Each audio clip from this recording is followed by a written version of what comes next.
Boa noite a todos que nos assistem pela Constante TV. Meu nome é Rafael Matucci, sou apresentador do programa Direito no Dia a Dia. E hoje trarei como assunto um tema de fundamental importância nos dias atuais, principalmente em uma sociedade cada vez mais tecnológica, que são os crimes cibernéticos. Tenho o prazer de anunciar o Dr. Alessandro Ribeiro, que foi advogado especializado em Direito Civil e Processual Civil, bem como Direito Público. Hoje é investigador de polícia da Polícia Civil do Estado do Amazonas, na função de gerente de atendimento da Delegacia Especializada em Repreensão de Crimes Cibernéticos. Boa noite, doutor Alessandro. Boa noite, Rafael. Boa noite ao programa Direito no Dia a Dia. E estamos aqui à disposição do programa, trazendo aqui um abraço do Dr. Paulo Benelli, que é o delegado titular da Delegacia Especializada em Crimes Cibernéticos, a nossa DERC. E nós estamos aqui para trazer esclarecimentos sobre os principais crimes cibernéticos e como evitar cair nos golpes cibernéticos. Estamos aqui às ordens. Como o assunto que será tratado é bastante vasto, iremos procurar abordar os principais crimes. Vamos iniciar falando do WhatsApp, doutor Alessandro. A título de curiosidade, o Brasil ele é o terceiro país em que mais pessoas têm acesso ao aplicativo, salvo engano, perdendo apenas para a Índia e Indonésia, né? E muitas pessoas, doutor, já tiveram essa experiência, né, em ter seu WhatsApp clonado, em que nós perdemos o acesso, né, ao nosso aplicativo, bem como aqueles falsos perfis, né, onde um número desconhecido com a nossa foto procura o nosso contato dos nossos parentes, amigos, etc., né, para pedir dinheiro, por exemplo. Doutor Alessandro, qual seria uma forma de evitar isso? Você poderia abordar mais sobre o assunto? A sua pergunta é muito pertinente, Rafael, porque esse assunto sobre clonagem de WhatsApp, invasão de WhatsApp, é um assunto extremamente atual. Mas antes de eu entrar nesse assunto, cerca de 134 milhões de pessoas no Brasil utilizam a internet. Desse percentual, mais de 90% usam os aplicativos móveis, né? Como celulares e computadores. Outros usam TV e outros videogames. Mas, voltando ao assunto do WhatsApp, eu gostaria de começar a falar sobre a clonagem do WhatsApp. Como é que ela ocorre? Pois bem, um terceiro consegue a sua foto pelo meio virtual, que hoje no meio virtual nada é 100% seguro. Nós temos que ter muito conhecimento e domínio do mundo virtual para navegar com segurança. Então esse terceiro, ele se passa por algum parente ou amigo seu, vai entrar em contato, vai chegar até você e vai pedir um código. Nesse momento você está ali trabalhando, não está com atenção, não está atento, porque está no trabalho, ou está num momento de turbulência profissional, está desatento, e você olha muito rápido, percebe que é alguém conhecido e você fornece o código achando que é ou um parente ou um amigo seu próximo. A partir do momento em que você fornece o código, você deu o acesso para aquele que transgride a lei, né, o autor, invadir a sua conta e bloquear automaticamente o seu acesso. A partir dali você perde o acesso total, porque você forneceu o código sem a atenção para uma pessoa que você achava que era, mas não é a pessoa. E você vai perder o acesso ao seu telefone, às suas redes sociais, e ele vai abrir contas, ele vai contrair empréstimos, ele vai pedir cartão, ele vai fazer um verdadeiro estrago porque você permitiu o acesso dele. Na clonagem você perde o acesso ao seu telefone, muitas das vezes, e aos seus dados, né? E às suas plataformas como WhatsApp, Instagram e Facebook. Pois bem, diferentemente do falso perfil. No falso perfil, alguém usa a sua imagem, um terceiro, se passando por você para tentar enganar parentes seus, mas abaixo do perfil vem um número de telefone que não é o seu. Ele está apenas se passando por você para tentar dar o golpe nas pessoas. Esse é o famoso falso perfil de WhatsApp. Muito hoje em dia, ele vem acontecendo muito nos dias atuais, principalmente na esfera bancária, Rafael. Na esfera bancária, como nós sabemos, os bancos não falam, não pedem informações mais por telefone. Todos os bancos agora, eles estão com uma política de só falar com o cliente quando o cliente conhece o seu gerente, e aí você tem um contato dele, você foi na agência e já tem um contato do seu gerente, mas o banco, ele não vai pedir dados como CPF, RG por telefone, a não ser que você saiba da origem daquele telefonema. E por incrível que pareça, muita gente cai e continua caindo nesse tipo de golpe, né, doutor? Sim, continua caindo porque não presta atenção, tá ali na pressa, né? Acontece, já aconteceu com vários conhecidos meus, e são os crimes que mais são recorrentes na delegacia cibernética, né? E nós tivemos um caso lá, por exemplo, eu vou citar um caso de uma vítima que clonou a imagem do Banco Bradesco, se passando pelo banco, e ela acreditou, ela estava ali na pressa, olha, estão tentando invadir a sua conta, e começou a fornecer informações da conta dela, senha, porque estava invadindo, ela ficou desesperada. No desespero, né? E no desespero, o autor, né, o transgressor da lei, ele pega e invadiu a conta e contraiu empréstimo, ela tinha empréstimos, vários empréstimos, ele fez compra no cartão de crédito dela, ele se passou por ela até em outros tipos de comércio, migrando para outras plataformas, como, por exemplo, o Facebook e o Instagram. Então, basicamente, são essas as diferenças. Aí você caiu no golpe, o que fazer? Né? A grande pergunta, né? A grande pergunta.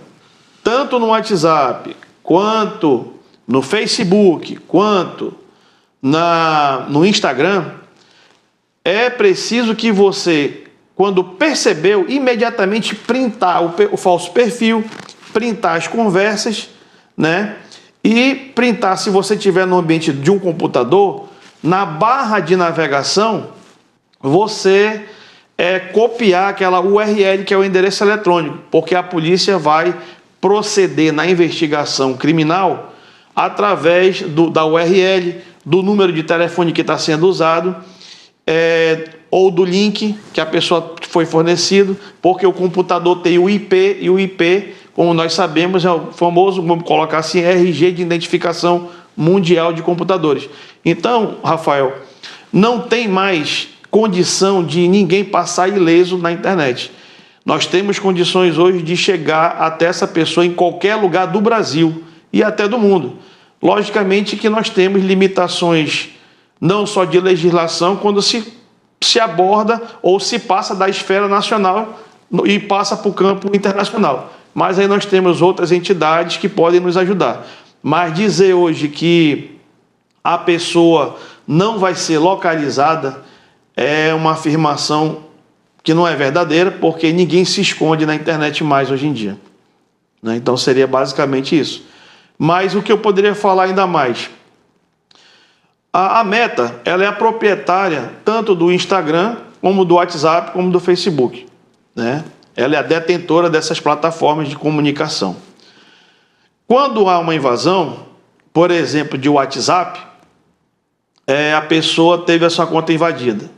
A partir do momento em que ela printou o falso perfil e as conversas, ela tem que se direcionar diretamente à delegacia mais próxima, de preferência a delegacia cibernética, caso ela tenha caído no falso perfil de WhatsApp. Mas também pode se dirigir a qualquer delegacia, caso não tenha no seu estado, de repente, uma delegacia especializada em crime cibernético? Ótima pergunta. Ela deve, Rafael, se locomover para qualquer delegacia civil, registrar o boletim, né? E os colegas vão fazer o BO e dar o encaminhamento para a delegacia de competência. Por exemplo, se for uma delegacia de crime cibernético, que foi o nosso caso, eles vão fazer o boletim e vão encaminhar, e nós vamos dar o prosseguimento. Mas lembrando que, ao chegar na delegacia, no caso de WhatsApp de falso perfil, crime de falso perfil, ela tem que printar o falso perfil, printar as conversas, né? Porque quando ela printa o perfil, lá naquela bolinha onde fica a foto do autor, vai ter embaixo o número que ele está usando. Então a polícia vai fazer a investigação pelo número que aquela pessoa habilitou, no nome de quem e aonde ela está morando. Eu vou conseguir chegar nela e prender essa pessoa. Vai ter que responder, né, a infração que ela cometeu criminal, entendeu? Mas se a pessoa não levar essas informações, dificulta o processo de localização do infrator da lei. Deu para entender? Sim. Também temos também como medidas, né? Aí o senhor é o especialista, né? Mas muitas pessoas apenas bloqueiam, né, aquele número e nada mais faz. Isso daí eu acho que não tem um efeito prático, né? Vamos dizer assim. Na verdade, assim, quando você bloqueia, você deixa de fazer a coleta de informações extremamente valiosas. Por quê? Porque, às vezes, numa conversa, ele dá elementos da localização dele, de repente, ou não, mas com o conteúdo das conversas eu tenho como incriminá-lo, porque na conversa eu sei que a pessoa foi induzida, né, a passar alguma informação e a cair no golpe. Então, é de extrema importância que a pessoa printe as conversas, printe o perfil, para que a polícia possa chegar até o infrator e que ele venha responder o processo judicial que é de competência. Muito interessante. É um crime cada vez mais comum, né? Nossa, a gente vê quantas pessoas caem nesse golpe. Eu, particularmente, eu não cheguei a cair, né? Sim. Mas, por diversas vezes, número desconhecido com foto minha entra em contato. Com a minha mãe, várias vezes entrou em contato pedindo dados, pedindo dinheiro. E, o primeiro momento, o nosso intuito é apenas bloquear, né? E não se dirigir, como o senhor falou, a uma delegacia próxima, né? Porque aí a investigação fica parada. E isso, de repente, muitas vezes não coíbe o golpista, né? Sim. Porque vai ter somente o telefone bloqueado e por isso ficou. Sim. É extremamente importante essa colocação, porque as pessoas bloqueiam e não colhem as informações. E o boletim de ocorrência policial, ele é de extrema importância, porque a polícia começa a mapear aonde está acontecendo os maiores números de infrações no ambiente virtual. Se é em Manaus, se é no Rio de Janeiro. E as polícias se comunicam entre si. O sistema de segurança, ele entra em ação.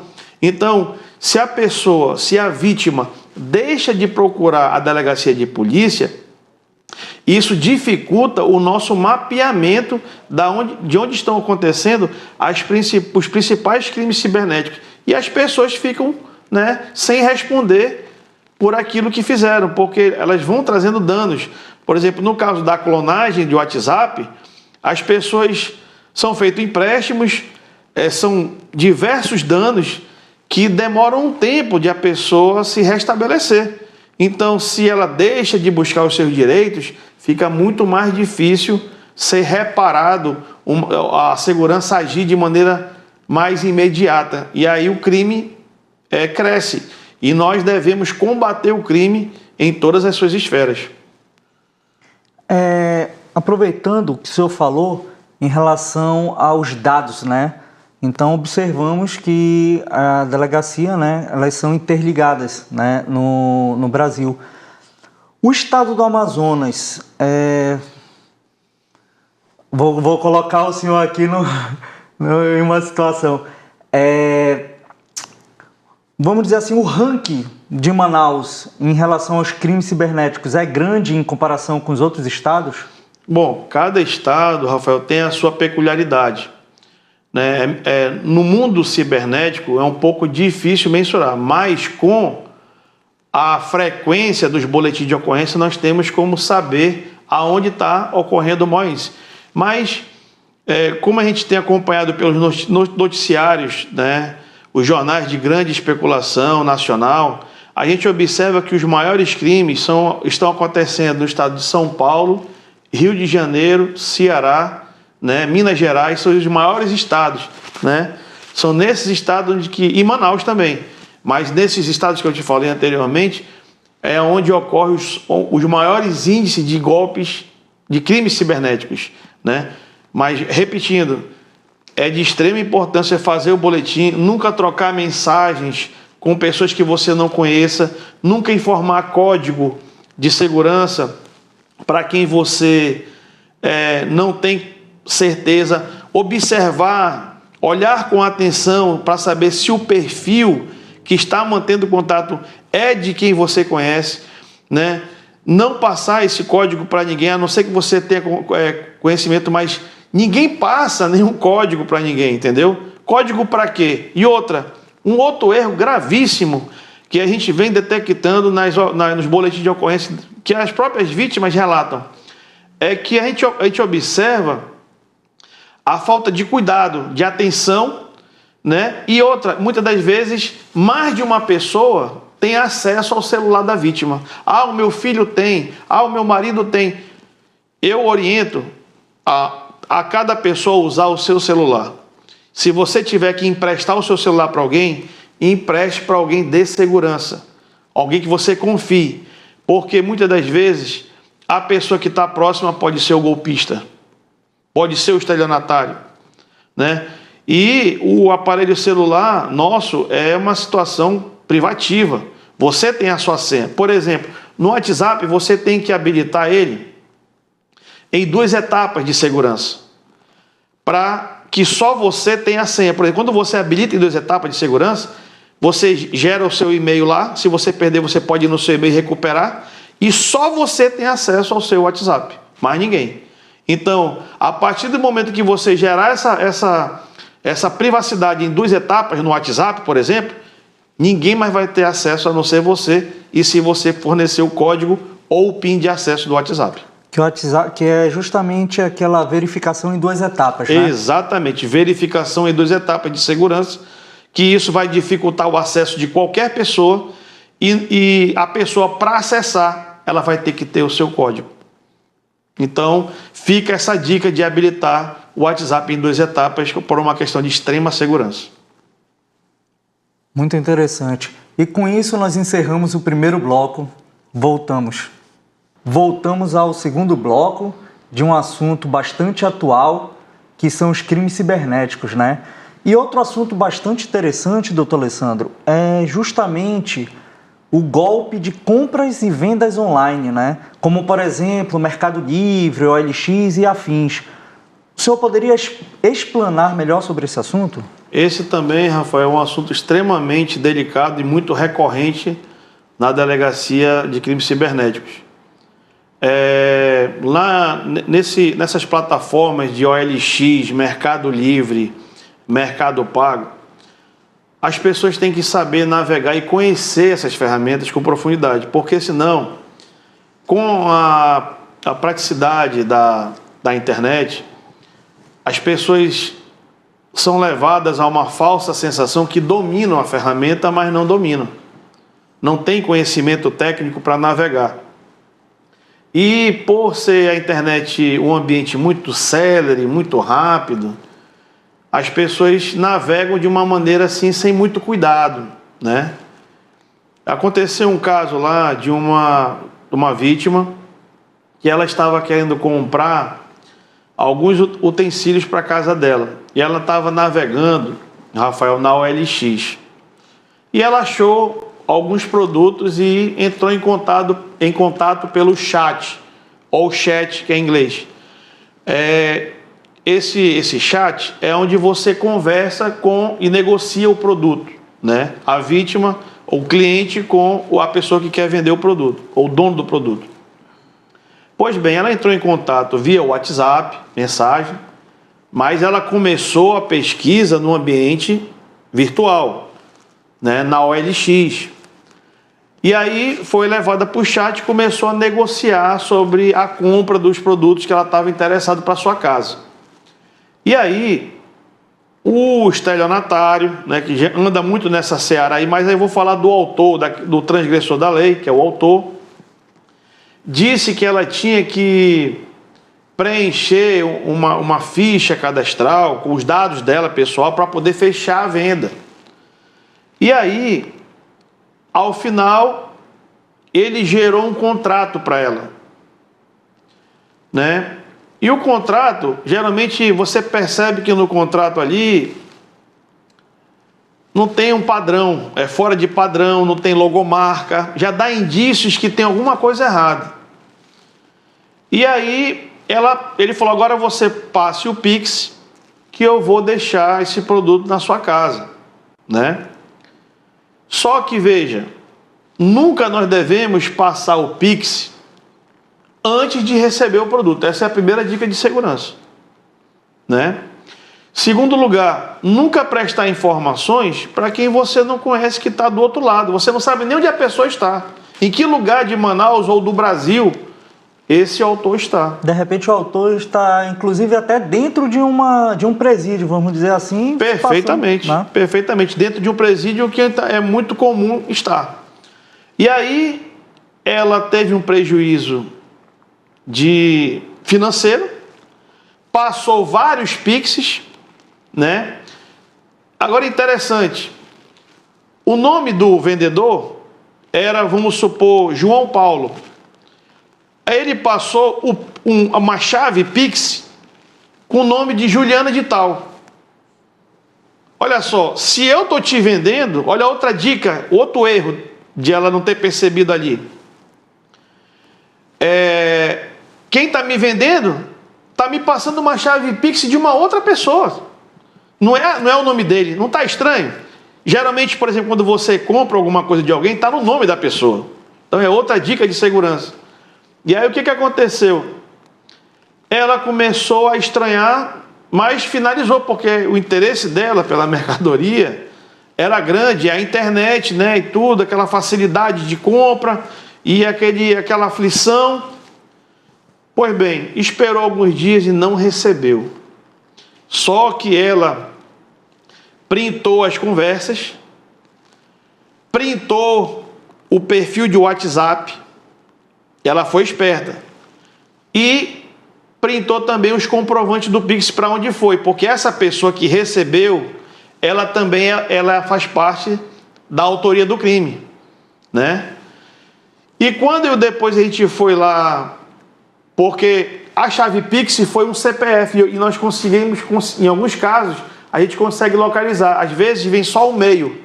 E às vezes eu jogo lá na nossa ferramenta de trabalho, nosso sistema, e eu consigo chegar na pessoa e descobrir que essa pessoa era de outro estado. As pessoas eram de outro estado. Eu disse: olha, senhora, essas pessoas são de outro estado, que a senhora fez a compra. E eu perguntei: como é que a senhora desconfiou que a senhora caiu num golpe? Ah, foi quando eu logo depois percebi que ele começou a apagar as mensagens, né? E aí eu disse para ela: bom, mas pelo menos o que a senhora fez? A senhora veio na delegacia e trouxe, né, o WhatsApp, o perfil dele com as conversas, e é encaminhado depois para o setor de investigação, que vai dar o prosseguimento na diligência da investigação e até chegar na autoria. Mas o que a gente nota, Rafael, é que as pessoas navegam na internet sem muito conhecimento, né? E se você estiver atento, dificilmente você vai cair num golpe. Outra situação é quando você está na internet e você está atrás, por exemplo, o rapaz foi lá agora recentemente, uma vítima, que ele estava atrás de um carro e achou. Isso já foi pelo Facebook.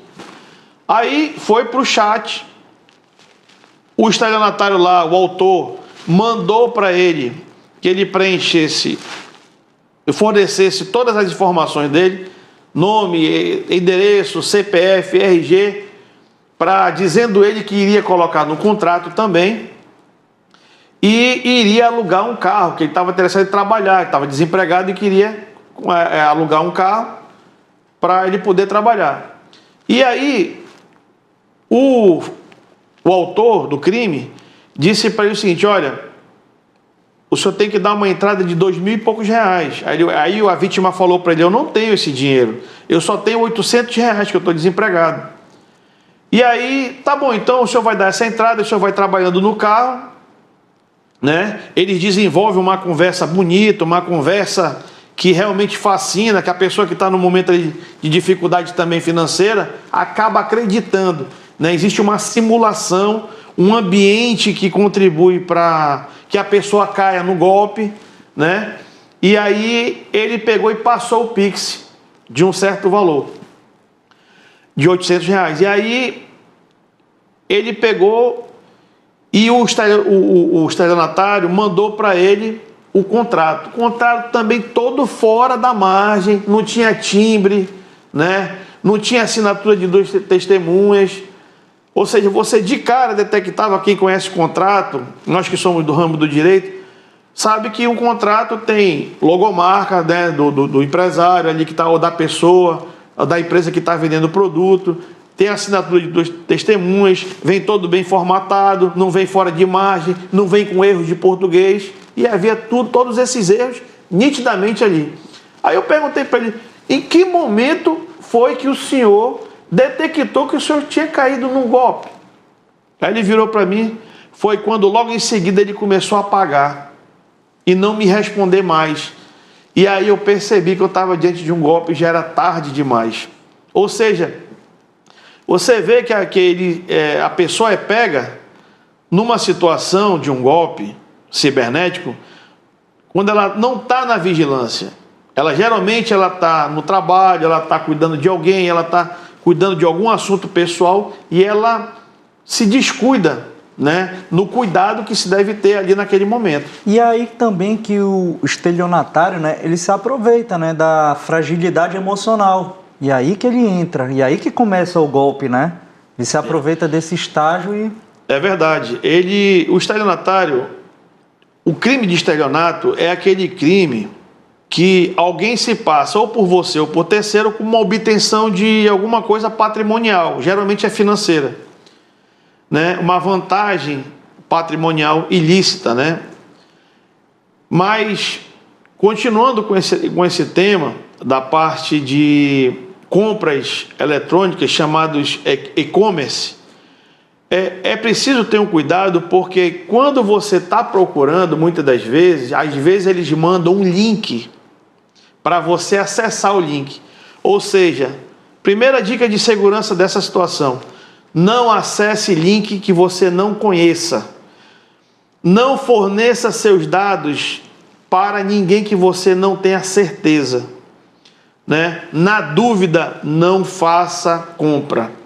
Aí, uma outra vítima estava procurando um outro produto na internet, o OLX, Mercado Livre, nessas plataformas, e foi levado para o chat. Só que dessa vez, nesse chat, ele mandou um link. Quando ele acessou o link, ele permitiu a invasão.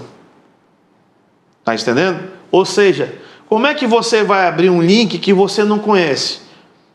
Você não sabe quem está lhe mandando, mas o ambiente ele é favorável, né? Porque muitas das vezes a pessoa é atraída pelo baixo valor de um produto.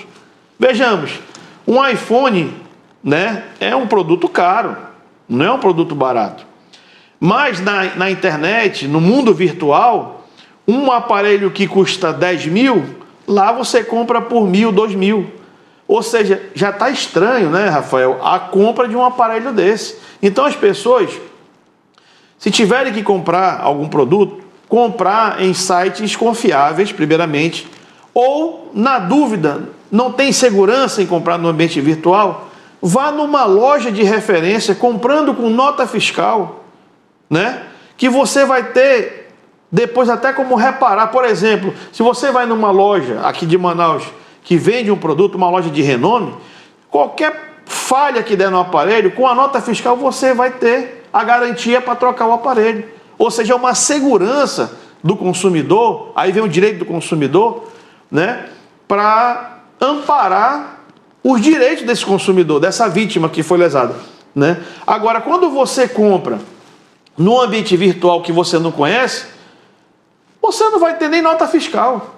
Como é que você vai reparar isso? Dificilmente vai ter essa reparação de volta. E é justamente nesse afã, né, de tu querer obter essa vantagem, vamos por assim dizer, financeira, né? Vamos supor um produto que vale 10 mil reais. Tu vai comprar por R$1.000, né? Não tem como você entender que é lícito, né? Que é um site lícito. E também muitas das vezes a gente percebe que os e-mails que são mandados ou os links são diferenças sutis, né? Às vezes uma letra a menos, né? Que você não presta atenção, você clicou ali e você já está sujeito, né? Seus dados roubados e... Verdade. Você tem que ter todo cuidado no ambiente virtual, porque também existe um outro golpe chamado, Rafael, de falso boleto. Vem acontecendo bastante também. Como é que acontece esse crime do falso boleto? Você está em busca de um produto e você encontra o produto naquelas plataformas, Mercado Livre, OLX, Mercado Pago, né, dentre outros, e você faz o contato com o autor. Aí o autor lhe manda, olha, é o seguinte, para que eu possa lhe entregar o produto, eu preciso que você me pague através desse boleto. Só que, veja bem, no crime de falso boleto, o boleto ele vem, todo banco tem uma numeração. E você tem que saber dessa numeração. O banco X tem uma numeração, o banco Y tem uma numeração. Todo banco tem uma numeração. E geralmente no falso boleto a numeração está errada do banco. É a primeira dica. Como está aqui na tela. Ali é um número, ali em cima desse boleto tem o número 104. Ele corresponde a um banco. Certo? É a identidade do banco. É, né? A identidade do banco. Ele tem que constar ali onde está marcando ali o número dele. Outra coisa. Erros de português do boleto. Né? Vem faltando letras. A palavra emissão pode estar errada. A palavra pagador pode estar errada. A formatação toda fora de margem chama a atenção no falso boleto.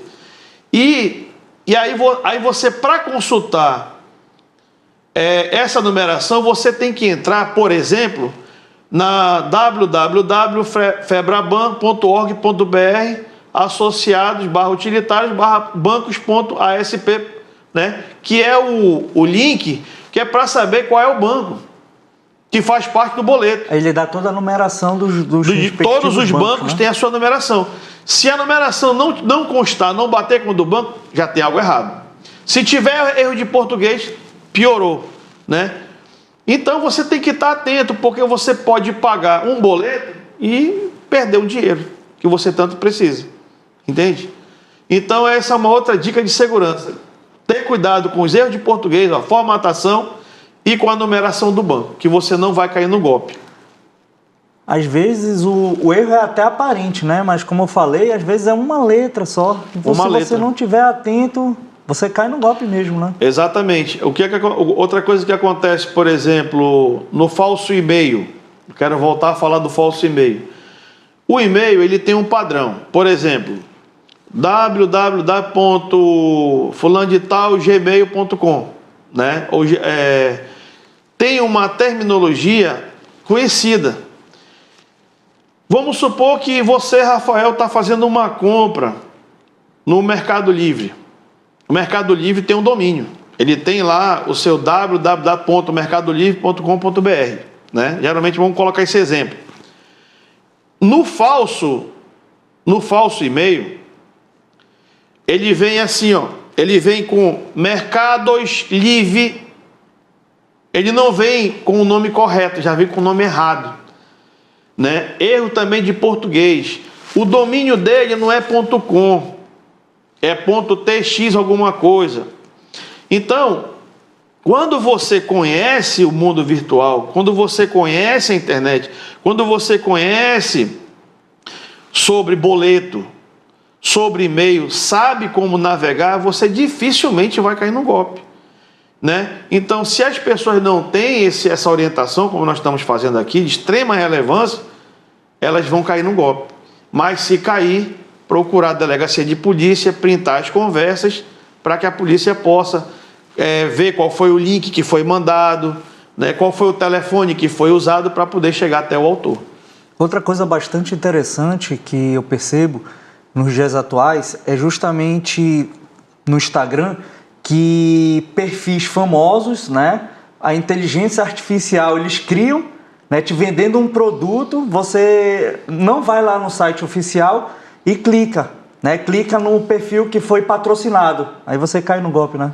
Também acontece de cair no golpe, mas assim, geralmente você tem que ter o conhecimento para não cair nesse golpe, né? Porque em tudo que você for fazer, você acreditar naquilo ali que é 100% verdadeiro, e nem sempre vai ser, né? Então, todo cuidado é pouco no ambiente virtual. E com isso encerramos o segundo bloco de nossa entrevista. Voltamos ao terceiro e último assunto de nosso bloco. E agora, doutor Alessandro, trataremos de um assunto bastante delicado e complexo, que diz respeito à pornografia infanto-juvenil e suas variantes. O senhor poderia discorrer mais sobre esse assunto? Sim, é um assunto de extrema também relevância, porque hoje, na atualidade, no mundo virtual, os jovens e as crianças, adolescentes, é um público que também vem sofrendo nesse ambiente virtual. No tocante à pornografia infanto-juvenil, o que é a pornografia? Quando, né, um adulto, né, sente pornografia, a pessoa quer reproduzir cenas de nudez de uma criança ou de vídeos íntimos, isso é extremamente proibido nos ambientes virtuais.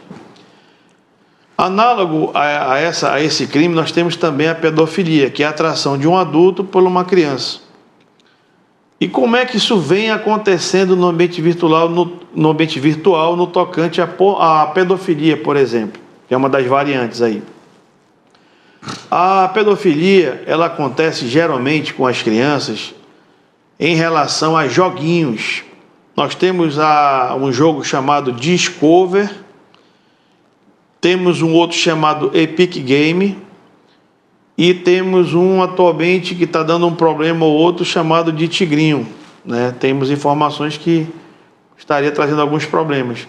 Mas esse Discover e Roblox, eles são jogos onde as crianças navegam, onde se encontram por detrás desses jogos aí, desses chats, pedófilos, né? Pessoas que têm atração por crianças. Então, e aqui eu quero me dirigir aos pais que procurem ter um relacionamento amigável com seus filhos, acompanhem a criação dos seus filhos, né? Verificando o acesso, aonde é que o filho está navegando, né? Procurando ser o mais amigo possível do seu filho, porque quando ele tiver algum problema, você saber agir com extremo rigor e eficiência. Pois bem, o que acontece? Muitas das vezes a criança está navegando nesses ambientes virtuais de jogos e lá tem a comunidade dos coleguinhas. Mas tem sempre alguém que pode, de repente, estar infiltrado por algum telefone de um coleguinha que descobriu o contato dele, está se passando por ele daquele ambiente virtual. E aí ele começa um assunto com aquela criança que tem conhecimento daquele jogo. Ele sabe que a criança participa do jogo. E ele começa a desenvolver uma conversa ligada ao jogo, né? E aquilo desperta o interesse na criança. Até chegar a um ponto de ele querer marcar um encontro com essa criança e querer abusar dessa criança. Então, por isso que eu digo que os pais, Rafael, têm que ter aqui um cuidado com seus filhos, uma atenção redobrada. Nós sabemos que nos dias atuais, os pais estão trabalhando, estão na correria do dia a dia, e nem sempre é possível dar um cuidado melhor com os filhos. Mas eu alerto aos pais, né, com esses crimes, principalmente de pedofilia e pornografia infantil, porque esses pedófilos e essas pessoas que que cometem o crime de pornografia, o que é a pornografia? É a nudez da criança sendo comercializada, né, através de fotos, de vídeos, né, por pessoas maliciosas. E isso é conseguido no ambiente virtual de joguinhos, porque a criança tem um interesse no jogo, o adolescente tem um interesse, e ele acha que está falando com um colega. E muitas das vezes não é o colega que está lá do outro lado, é o pedófilo, né? É o transgressor da lei que quer cometer algum ato libidinoso com aquela criança, né? Retomar todo o cuidado com a criança, saber o jogo que ela está jogando, né? Verificar quem são os coleguinhas, né? Eu estava dando uma palestra, né, numa instituição pública federal sobre esses crimes, né? Era um público infanto-juvenil. E várias crianças, e uma delas lá levantou a mão. E ela disse assim: policial, uma vez eu estava jogando e um coleguinha lá me chamou e disse que estava na frente da minha casa e que ele queria falar comigo. Eu disse: mas como é que ele falou isso? Ele estava falando sobre o jogo e tal, e ele disse que por um acaso estava ali perto. Veja a malícia desse transgressor, né, da lei, querendo marcar um encontro, né? E a sorte que essa criança, né, e ela ainda disse que foi olhar da janela, veja só a inocência da criança, foi olhar da janela e viu que não tinha ninguém, mas mesmo assim ela não saiu. E eu na mesma hora eu falei: olha, nunca mais faça isso, não converse, né, com pessoas que você não sabe quem é que está do outro lado. Bloqueie essa pessoa imediatamente e avise ao seu pai, à sua mãe imediatamente, né? Nunca vá se encontrar com ninguém sem que o seu pai saiba, ou sua mãe, sem a permissão dos seus pais, né? E essa criança poderia ser abusada. E graças a Deus ela não foi. Mas a conversa partiu dessas plataformas de jogos. Ah, é só um jogo, né? Tem muitos pais que dizem: não, ele está jogando, ele está brincando. O pai, a mãe, relaxa a guarda. E acha que o filho, né, Rafael, está ali brincando de forma sadia, mas não está. De repente ele pode estar marcando um encontro com esse suposto coleguinha que pode ser um pedófilo, né, um abusador de crianças. E aí as consequências são drásticas na memória e na vida de uma criança que é abusada. Que nós jamais desejaremos isso, né, para uma criança e para um pai, para uma mãe, porque são, acredito, com certeza, transtornos para o resto da vida, né, Rafael? Sim, com certeza. E muitas vezes, né, doutor Alessandro, o pai muitas vezes chega cansado do trabalho, né, não se dispõe, né, a brincar com seus filhos e deixa, né, deixa a criança lá com o celular porque ela vai estar ocupada e eu fico descansando aqui, né? Sim. O nosso tempo era do videogame, né? Não existia muito isso. Agora, o jogo deles é dentro de uma internet que é um mundo, né? E esse mundo tem deep web, tem, enfim. Você falou fez uma comparação agora até nostálgica, né? Falou que no nosso tempo eram outros videogames, era um videogame jogado em casa, não tinha internet, né? Não tinha esse mundo virtual que hoje está se tornando extremamente perigoso, né? O ambiente virtual é um ambiente, quando você domina ele, é um ambiente que vai lhe trazer praticidade, redução de tempo, mas ele também traz com a tecnologia uma preocupação muito grande com os golpes, né, de crimes cibernéticos. Eu queria aqui chamar a atenção que nesses golpes que os pais observem seus filhos e sempre procurem olhar o celular deles para saber com quem eles estão falando, porque muitas das vezes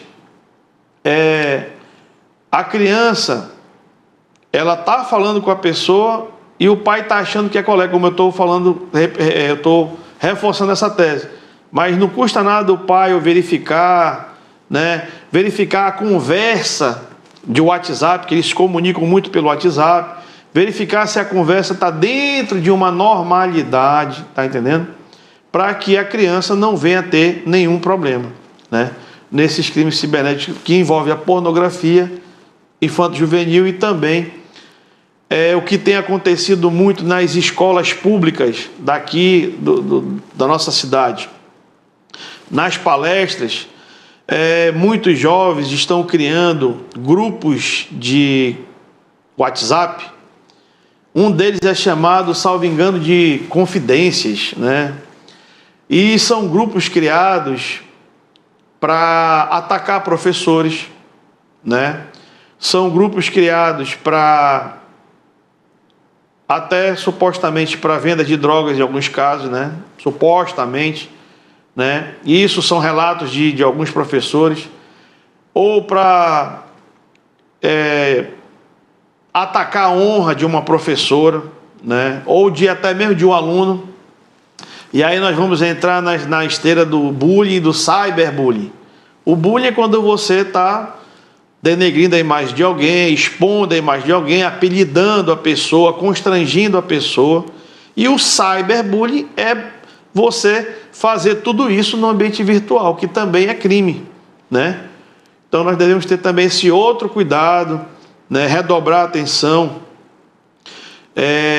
com a criança, porque no ambiente virtual não é um ambiente seguro, né? 100% seguro. É um ambiente que você tem que efetivamente dominar, né? E nós temos que estar sempre vigilantes aí.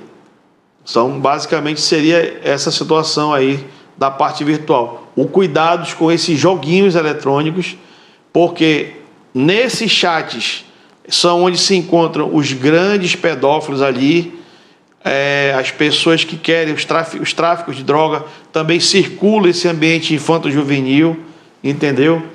Tudo é possível no mundo virtual, né? Mas nem tudo é lícito. Essa é a grande diferença. Então, saber navegar, saber com quem está falando. E eu falava para as crianças também nessa palestra: falem tudo para os seus pais, não forneçam nenhum dado, não forneçam o seu endereço para quem você não conhece, não passe nenhum código, não abram nenhum link, né? Porque também as crianças, como também e os jovens utilizam o WhatsApp, eles estão também sujeitos aos mesmos crimes também de passar ou de sofrer dos adultos. Então, você vê que hoje a internet é um mundo muito delicado e o celular hoje está se tornando um grande problema, um grande vilão na criação das crianças. Porque você vê, Rafael, que as crianças estão encegueiradas pelos jogos. Hoje você vê adultos já mexendo no celular, imagina as crianças. Hoje já nem se conversa mais, né? Exatamente. Você sai para jantar, cada um fica com o celular e não se conversa mais. Perfeitamente. Eu estava outro dia desse com a minha esposa no restaurante e eu particularmente, eu gosto de, quando eu estou com a minha esposa ou com a minha família, eu evito estar no celular. Eu evito porque eu gosto de estar no olho a olho, conversando, vendo o que está acontecendo, o que pode ser melhorado, o que a gente pode aperfeiçoar. E eu tenho o costume de conversar com a pessoa olho no olho. Eu sou da regra, a moda antiga, né? De conversar do olho no olho. E isso é uma forma também de você demonstrar respeito, né, pela pessoa, né, que está ali prestando atenção. Então eu sempre falo que o celular hoje é o maior vilão, tanto para as crianças como para os adolescentes e para os adultos. As pessoas estão muito no celular, estão lendo pouco, estão deixando de conhecer a própria internet, mas para você conhecer, você tem que ler sobre a internet, você tem que se informar sobre como navegar na internet, quais são os sites seguros. Não é chegar e entrar na internet como se fosse, vamos dizer assim, um cavalo doido, né? Sem norte, sem rumo. Não é dessa forma. Na internet tem que haver segurança e conhecimento. E para isso você tem que ler, você tem que estudar, né? E o celular está roubando, Rafael, a atenção das crianças. Hoje eu vejo crianças, adolescentes e adultos passando muito tempo na frente de um celular. Hoje você não vê mais quase ninguém lendo um livro. Ah, mas muitos vão dizer assim, mas policial, nós estamos na internet, no mundo global, né? Mas a leitura é de fundamental importância, né? O conhecimento é de fundamental importância. Você ter tempo para conversar é extremamente importante, o diálogo entre as pessoas é extremamente necessário. Você pensa que isso hoje está fora da moda? Não. Isso, conversar de forma civilizada, como nós estamos aqui levando informação, isso nos faz socializar, né? Nos faz se sentir mais respeitado, né? Atendido e levando a orientação a quem precisa. Mas para levar a orientação, nós temos que estudar. Mas, Rafael, eu queria falar logo também, daqui a pouco, daqui a pouco está encerrando, eu trouxe aqui uma cartilha, né? E queria saber se eu poderia falar sobre ela. Aproveitando, faça suas considerações finais, então. Muito obrigado, então. Então, nas considerações finais, mais uma vez, foi um prazer, né, estar aqui no seu programa, trazendo aqui os principais crimes no mundo virtual.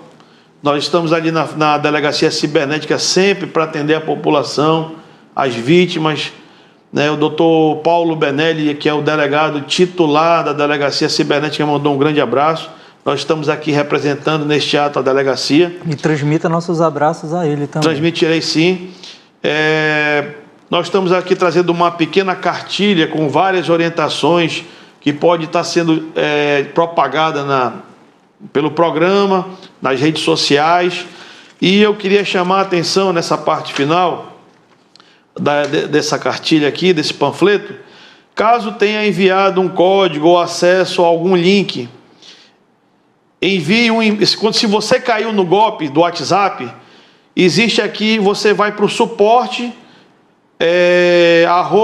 @whatsapp.com, você faz a desativação da conta de WhatsApp, se você caiu no golpe.